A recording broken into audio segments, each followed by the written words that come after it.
Well, hi. Today is Friday, April 3rd, 2026. I'm Todd Studer, and this is Morning Coffee. And if you've been with us for any stretch of time, you already know how this goes. We sit down, we get into it, we talk about what's actually happening here in Council Bluffs. And that has been the rhythm of this show from day one. It's a rhythm that has built something that I am genuinely proud of, but today's going to be a little different. Today, we're not jumping into a guest interview. We're not catching up on the latest news around town. Today, we're going to have a different kind of conversation, one that has been building for a while, one that deserves a full and honest explanation, and one that I think matters for everyone who has been a part of this show in any way, whether you've been watching since the very first episode, whether you just found us last week on YouTube or on Facebook, or whether someone shared a clip with you and you ended up here. This conversation is for you.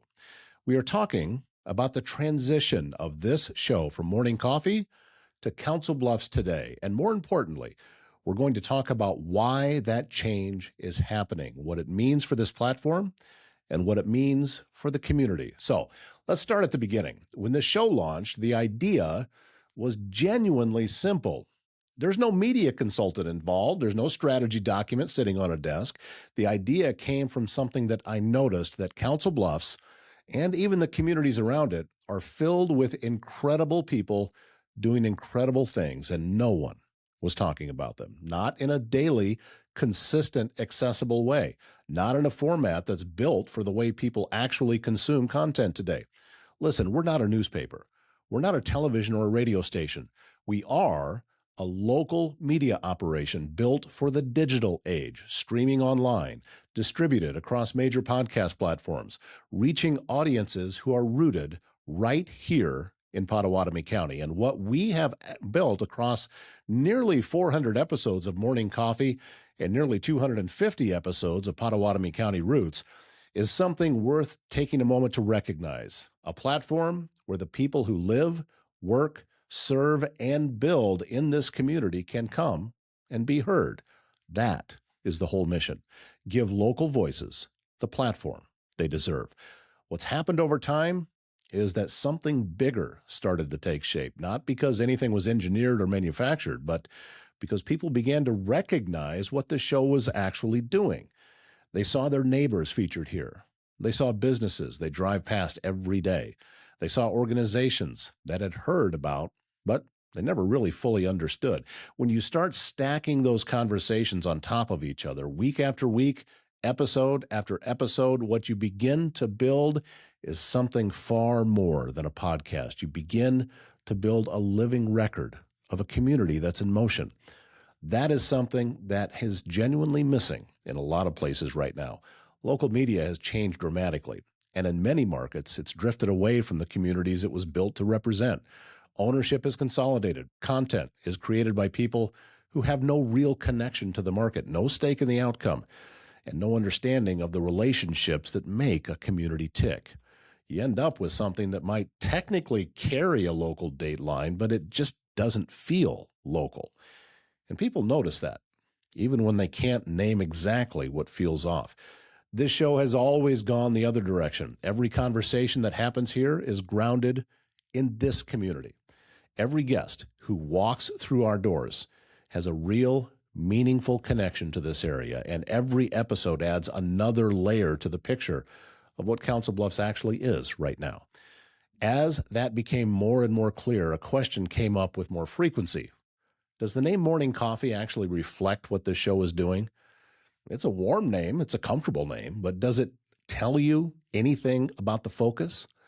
It does not communicate the purpose, and it does not signal to someone who has never heard of us that this is a community-driven platform built specifically for Council Bluffs. That is why the move to Council Bluffs Today is the right call. This is not about abandoning what Morning Coffee was. It's about accurately representing what it has become.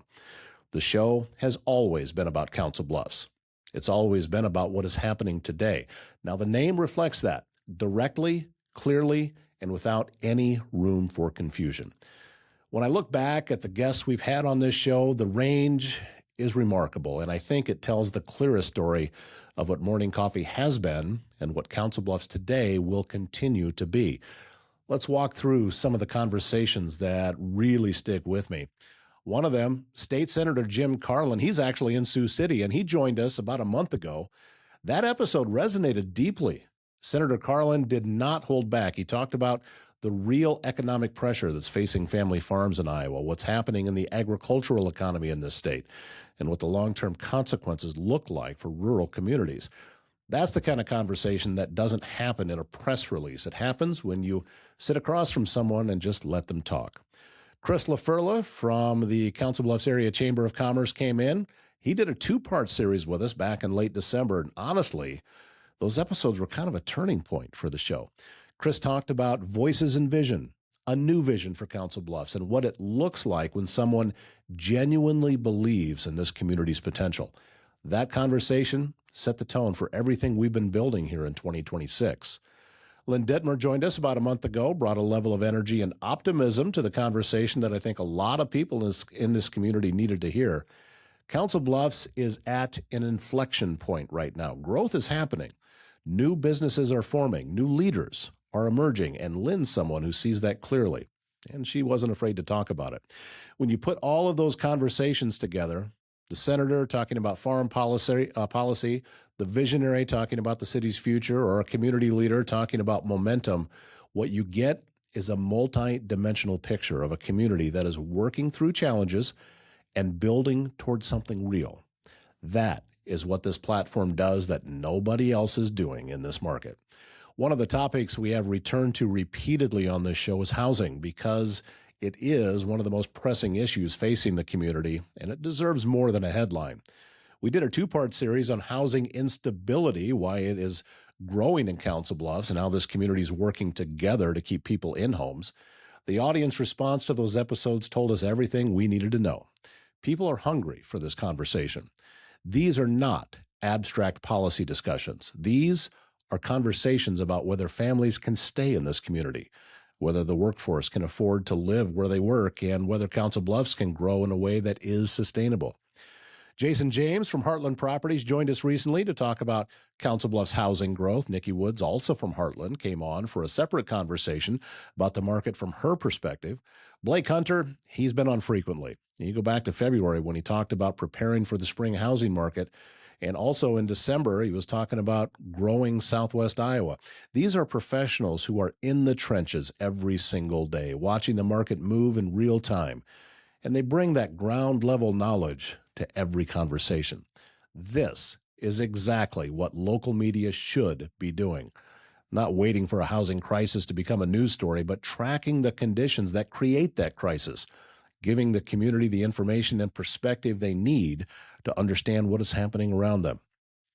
Morning Coffee is supported by Bryce Taylor and GLI Insurance Group, serving Council Bluffs, Tabor, and Clarinda. Spring is here, and it's a good time to take 5 minutes and make sure your home, vehicles, and anything you're pulling out for warmer weather are properly covered. Bryce and the GLI team live and work right here in our communities. They're always happy to help you head into spring with confidence. GLI Insurance Group, local service, all seasons. And you know it's hard to get back to normal if you've suffered serious property damage, flooding, fire, smoke. Were you left with mold and left with all sorts of questions about how to get your home or business back to normal? Well, here's how you do it. You call Cindy Schmader with Service Master Restore by Schmader. She can get things going again in the right direction. Give her a call at 402-339-9911. Some of the most powerful episodes we have produced on Morning Coffee have come from the nonprofit sector, because these are the organizations filling gaps that government and business can't always reach, and they deserve a consistent platform. Micah House was the subject of one of our most memorable episodes, called Safe and Hope at Micah House. When you hear the work that's being done there for families experiencing housing instability, it reframes everything. This community has heart, and organizations like Micah House are living proof of that. Tammy Francisco has been on to talk about Mosaic of Western Iowa and building community through advocacy for individuals with intellectual and developmental disabilities. Her passion for that work was evident in every word. Anna Kilpack joined us to talk about mental health, opioid recovery, and community support. Anna is the director of NAMI Southwest Iowa. That conversation needs to happen publicly and openly, not just behind closed doors. Also, Chuck Kaiser was here talking about launching the Always Hope podcast. He's a fellow content creator using this platform to spread a message of resilience and faith, and that one hit kind of close to home for me. Then there's Cassie and Dave Lawrence of Sail On and Fly High, who brought pickleball and hope into the same conversation, which is exactly the kind of unexpected, wonderful things that happens when you give people the space to tell their full story. The veterans community has also been a defining part of this show's identity. We did multiple episodes on the Wall That Heals that is coming to Potawatomi County over Memorial Weekend. Started with Kate Gerber talking about the Vietnam Memorial Wall replica coming to our county. Then a follow-up honoring Vietnam veterans and the significance of the event. To help bring awareness to something like the Wall That Heals, a traveling replica of the Vietnam Veterans Memorial Wall, coming to this community and to be present at every step of the planning process is exactly what local media should be doing. We also covered Burgers for Blue, a Council Bluffs effort to show appreciation for law enforcement and first responders. These are the episodes that remind me why I do this work every single day. Morning Coffee has become a go-to platform for local small businesses to get their story told. I'm really proud of that. Elisa Roth of Bloomworks Floral joined us. She was on back in December talking about Christmas flowers and TikTok trends, and then again in February for a midwinter conversation about keeping creativity alive year-round. Bloomworks is a great example of a small business owner who understands what it takes: community engagement, authenticity, and showing up consistently. Brennan Devaney came on to talk about Devaney Acres Petting Zoo, an event venue in Harrison County, a family destination that is building something genuinely special out in the country. That is the kind of hidden gem that people in this region might drive right past without knowing about unless someone shines a light on it. Brad Cruzy talked about selling Grease Monkey, and then what comes next, an honest conversation about entrepreneurship, transitions, and what it means to build something over years and then decide it was time to let it go. A lot of people in this community are living some version of that story, and that is exactly why it resonated. Connor Mowry of Advanced Southwest Iowa Corporation has joined us to talk about small business resources, local media, and building something lasting. That theme runs through Morning Coffee constantly. Local media and local business are symbiotic. When one grows, the other benefits. ThinkSpace IT has been on, talking about internet failover and smarter connectivity, because in 2026, your digital infrastructure is just as important as your physical storefront. Morning Coffee does not shy away from local politics. We lean into it because local government affects your daily life more directly than anything that's happening in Washington. Voters deserve to hear from the people making those decisions. Steve Gorman from the Council Bluffs City Council joined us to talk about growth and the tough conversations that come with it. Steve didn't dodge any hard questions about where Council Bluffs is headed and what it cost financially and politically to get there. Cole Button has been on to talk about his journey from candidate to council member. That episode captures something important about civic engagement. Cole is a young leader stepping up. Morning Coffee was there to document that moment. Brenda Mainwaring joined us to celebrate Council Bluffs' pride and progress, bringing genuine optimism about this city's trajectory. Eric Armstrong came on to discuss the Iowa Legislature District 20 race. And most recently, Mary Jo Menser talked about property taxes, water issues, and running for District 15 as an independent. A timely conversation as this community navigates real financial pressures.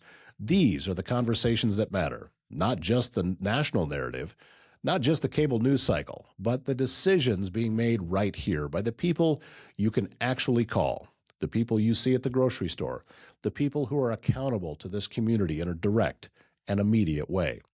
We have also made a consistent point to cover education and the people shaping the next generation of this community, because the future of Council Bluffs is being built in its classrooms and its athletic programs, and it's happening right now.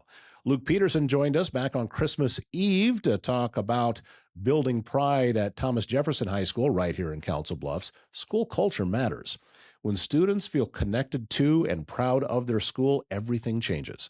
The energy in the hallways, the investment in the classroom, and the sense of identity that carries young people forward. We also welcome new TJ football coach Ryan Hoden to talk about his vision for the program. New coach, new energy, new chapter for Yellow Jacket football, and Chris Andrew also joined us to talk about Crescent Hill and the outdoor recreation season, bringing enthusiasm for the natural spaces that make this region worth living in. We also want to take a moment and thank another one of our sponsors, S&B Country Kennel, the top spot in Southwest Iowa when you need to know your dog will receive only the best. Boarding, daycare, grooming, self-washing, training, and even a membership available to a dog park that's over an acre in size. S&B Country Kennel also has rescue dogs, so check with them about adoption possibilities. S&B Country Kennel, located just west of I-29 on Bungie Avenue, south of Council Bluffs. Morning Coffee also brought to you by Keith Jones, your Edward Jones financial advisor in Council Bluffs. Learn how he can help you reach your financial goals. Visit edwardjones.com for more. Edward Jones, member SIPC. Morning Coffee, as always, made space for the human side of community life, the stories of struggle, resilience, and hope that do not always fit neatly into a business segment or a policy conversation, but they're every bit as important. Julie Weisman's been one of our more frequent and valuable guests, joining us to talk about caregiving, wellness, planning ahead, and all of her work with My Nurse Healthcare. Julie represents exactly the kind of dedicated community professional this platform was built to highlight. Suzanne Watson joined us to talk about disability access in Potawatomi County, a topic that too often gets overlooked in local conversations. Maria Torres brought her perspective on health equity, community voices, and finding home in Council Bluffs. And Abby Leggett talked with us about animal control responsibilities and county ordinance, the kind of practical, need-to-know local content that makes this show genuinely useful to the people watching and listening. And yes, Midlands Humane Society came on to talk about preparing for kitten season. This is a community show. Kittens absolutely matter. One of the things I love most about Morning Coffee is how it has also become a platform for talking about local media itself, about what we are building with local stream media and why that work matters. We've done episodes on small market podcasting, on the power of authentic local content, on how radio led me to local stream media, and on the idea that radio is a concept rather than a delivery method, something that I do believe deeply. The format does not matter. The connection does. Kyle Ranney, my business partner here, joined us recently to talk about building your business with podcasting, because this is the moment for small businesses and entrepreneurs to understand that a podcast is not just a hobby. It is a marketing engine. It is a relationship tool, and it is a way to show up consistently for your audience and build real trust over time. Alan DeBolt was here to talk about reconnecting through radio, sports, and small town community, a conversation that reminded me exactly why I got into this business in the first place. And Jessa and Jason Erickson, a couple of our favorites, have joined us to talk about AI scams and staying safe online, because as much as we embrace technology here, we have a responsibility to help our audience navigate its risks clearly and honestly. You know, I also want to take a moment and talk about where we are right now as a show and as a company. We recently moved into this new studio space, and the journey to get here was documented right here on Morning Coffee. From the studios on Willow updates to touring the park building to the open house and ribbon cutting, you were with us every step of the way. We launched a giveaway for small businesses and nonprofits. We celebrated with this community the way this community deserves to be celebrated. The playlist of Morning Coffee alone now sits at nearly 400 episodes. Nearly 400 mornings of showing up, turning on the microphone and saying, your story matters. This community matters, and we are not going anywhere. So, as we wrap this up, the most important thing to understand about this transition is what it is and what it is not. It is not a restart. It is not a pivot away from what Morning Coffee built. The foundation is already in place. The relationships are real. The audience is here on YouTube, on Facebook, on podcast platforms. They know what this platform stands for. The format has proven itself across nearly 400 episodes of content that people in this community watch, share, and talk about. What Council Bluffs today represents is a more accurate expression of what this show has always been. The name Morning Coffee, warm and familiar, but it does not tell you anything about the focus. It does not communicate the purpose. and it does not signal to someone discovering this show for the first time that this is a community-driven, locally owned platform built specifically for Council Bluffs and for Pottawatomie County. Council Bluffs Today fixes that. It is the name that aligns with the mission. It is the name that reflects the focus. And as this platform continues to grow in reach, in depth, in the number of voices it brings into the conversation, that clarity is going to matter more and more. The path forward, it's built on the same principles that got us here. Keep bringing in guests who are making a genuine difference. Politicians, petting zoo owners, real estate agents, recovery advocates, the coaches and the conservationists, the florists and the football players. Keep asking questions that go deeper than the surface. Keep providing a space where real conversations can take place. Keep the ownership local. Keep the perspective grounded in this community. Keep showing up every single morning.